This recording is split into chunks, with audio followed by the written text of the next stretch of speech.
People, we got to have a serious discussion about deja vu, because deja vu may be one of the greatest proofs that everything they told us about the nature of our reality is a big lie.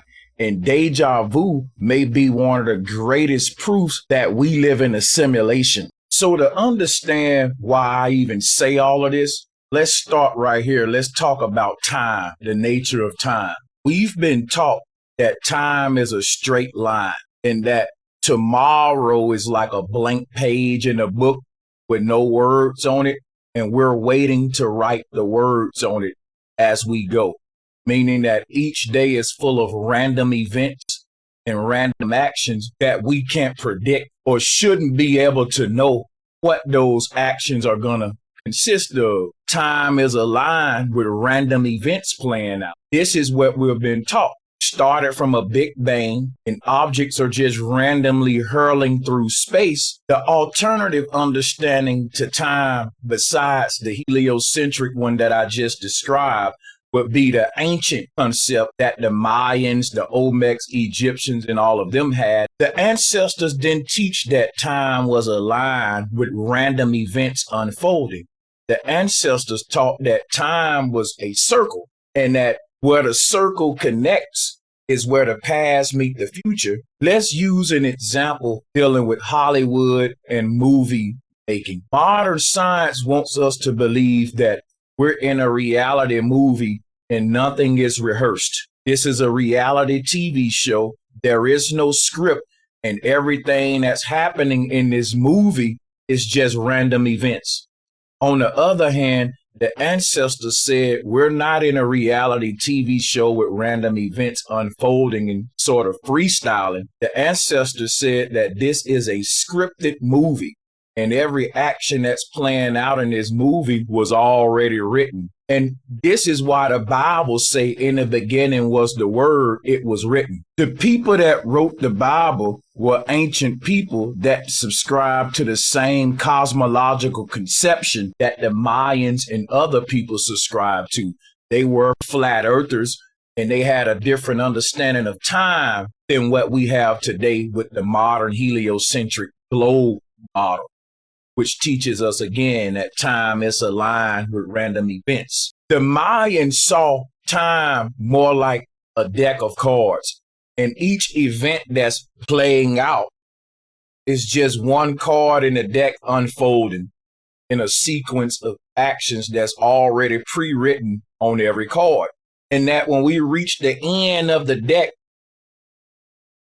just repeats itself. And this is why we say history repeats itself. All of the events within time seem to repeat themselves every generation. And this is why the prophets were no magicians. When we talk about deja vu, it's a very different experience. And if you've ever had deja vu, it's not like you're remembering something. It's like you're reliving something or re-experiencing something. I can recall several deja vu moments. And one thing I remember in all of my deja vu moments is when deja vu is unfolding, it ain't like I'm having a memory, because everything that's unfolding, it's like I lived it or experienced it before. As it's unfolding, it's like I'm repeating a point in time. Everything down to the way my attitude or my emotional state was at the time, everything down to the way that the room smelled or the odors that may have been present in the event, everything down to the way that you were feeling and just the taste on your mouth, everything is like nostalgic. It's like driving down a street twice after forgetting that you drove down it the first time. And it's not like I'm just remembering my birthday from 2 years ago. That's just a memory. When deja vu happened, it's deeper than the memory. It's like I'm reliving an experience that I've already lived. And when deja vu happens, we never can stop it. We never can intervene. Deja vu is always one step ahead of us, and you can never be that prophet that says what's going to happen before it happened. Everyone in the room's like, hey, how did you know that? Deja vu is always a step ahead of us. And I'm going to explain why. Our reality is scripted. And one way we can see this is when we're having a deja vu moment, something in you knowing that this moment has happened before. You've experienced it before. But at the same time, this knowing is happening. It's almost as if this realization takes place the very split millisecond after everything unfolds. We always say, I had deja vu after it happens. And in my theory, I believe that it's because our reality is scripted and we can't edit the script. The Bible says it this way. In the beginning was the Word. The Bible says it was written. Throughout the Bible, you hear words like all things must come to pass. Things must be fulfilled. And this is the ancient Hebrew way. This is our ancestors' way of telling us we're in a scripted simulation. If what they're teaching us is true, tomorrow is a blank page in the book waiting for us to write the events in it. If that is true, we would never have deja vu.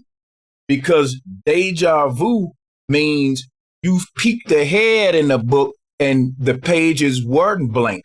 The pages had words already on them and you remember the words when you see them. It's like if each day is a page of a book that's flipping, then deja vu would be like your soul reading ahead of the class. You remember in school, you would get ahead of everyone in the class and read fast and end up a chapter ahead.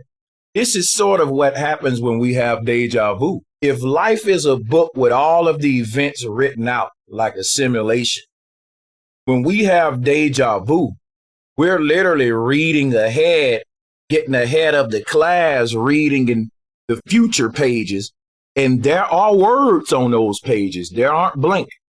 And when we read ahead to page 62 and the class still on page 52, and we say, you know what, let me flip back and get back with my class because I'm ahead of my class. I'm 10 pages ahead of them. Let me just go back, stick with my class. Now, you go back to page 52 and you forget some of the stuff you read within those 10 pages.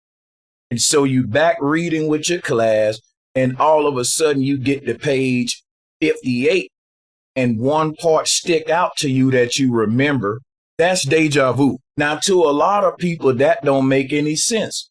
But I'm going to show you why the ancestors were very advanced, and it's something we should all consider. According to the law of polarity, if you can move forward, you can move backward.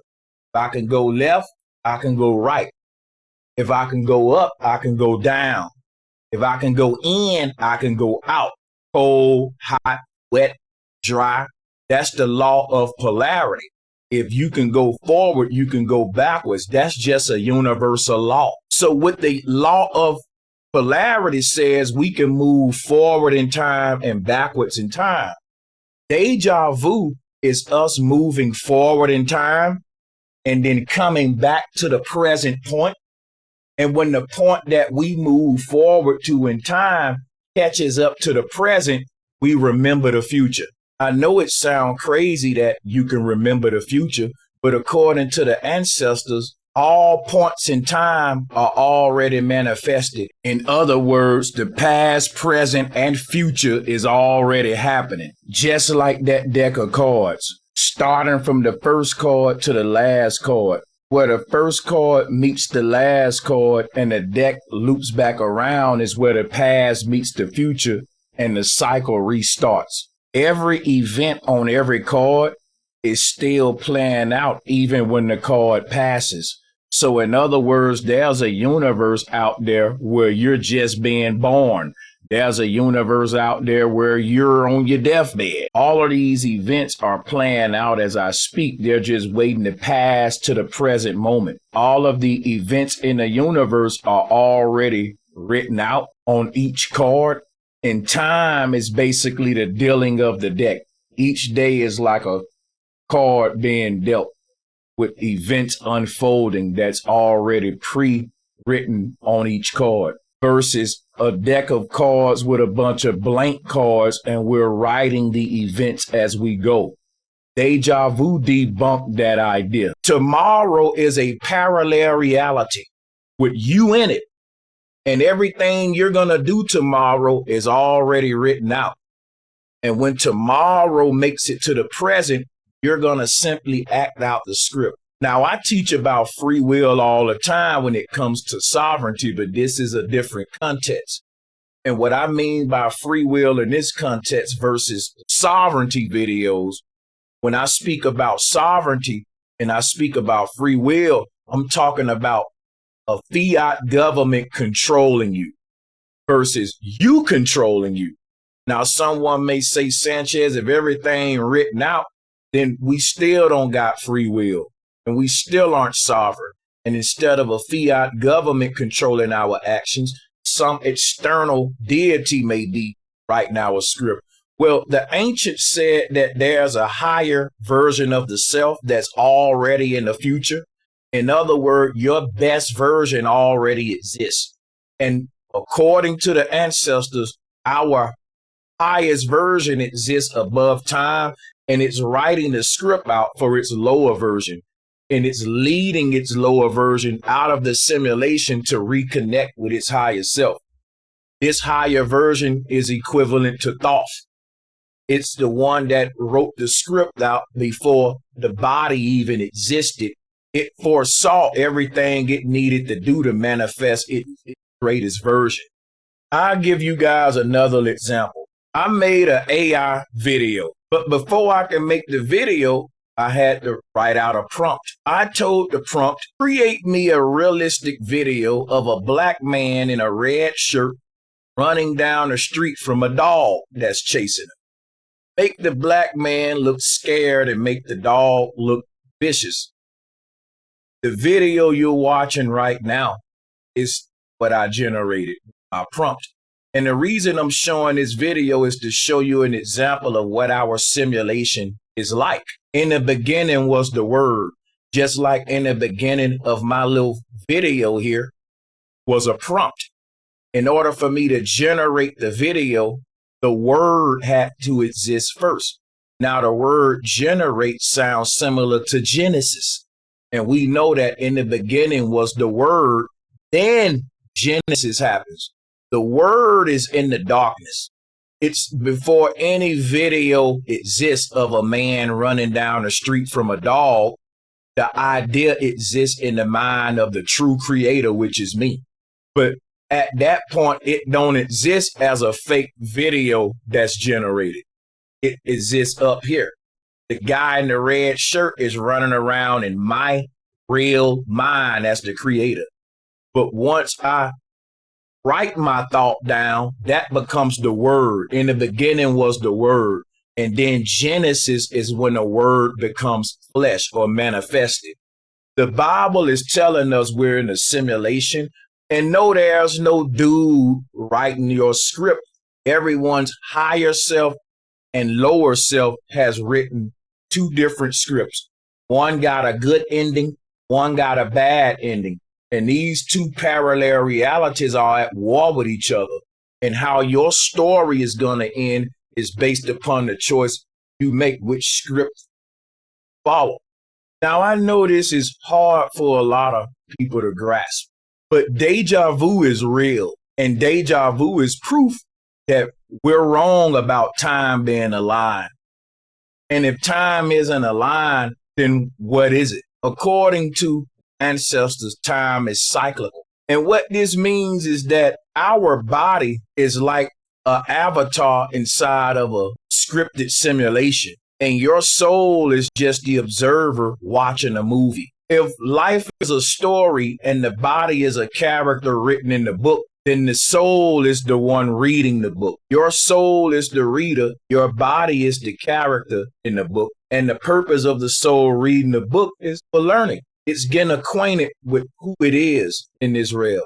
And it's going to take that knowledge to batter itself and transform itself. The soul isn't the character in the book. The soul is the reader, the observer.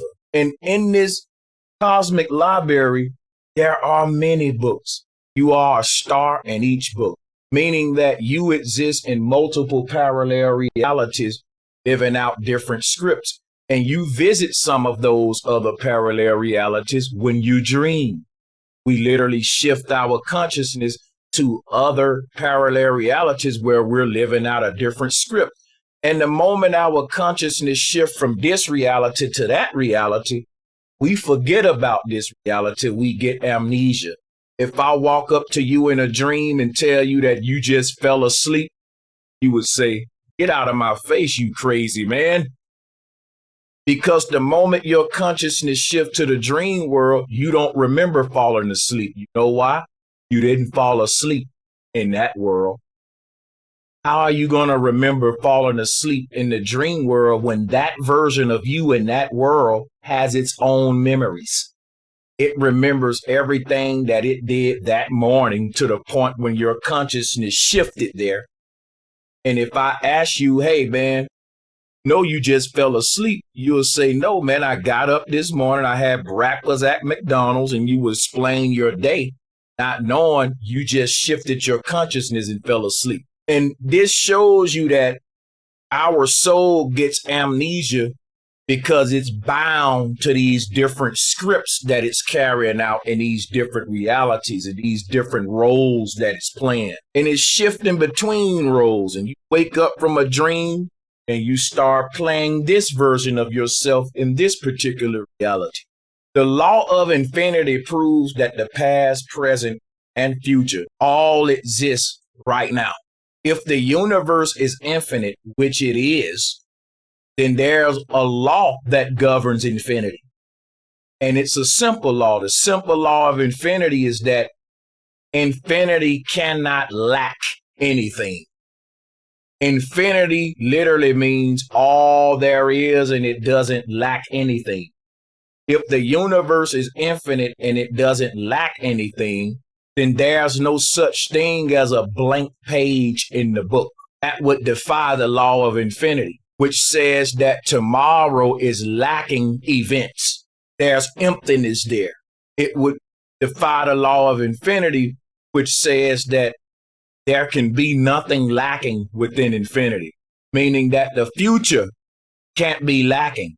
The future must already be manifested in infinity. And that is two laws that govern the fact that deja vu is proof that we were lied to about linear time, because the law of polarity and law of infinity is a solid foundation for the idea of moving forward and backwards in time. And once you add on deja vu with that, it's like, when are we going to wake up? Because they're never going to rewrite the religious books or science books. They're never going to teach what I'm telling you guys now. In fact, modern science treats deja vu like a defect, like a mental phenomena that needs to be fixed rather than a spiritual phenomena that needs to be harnessed.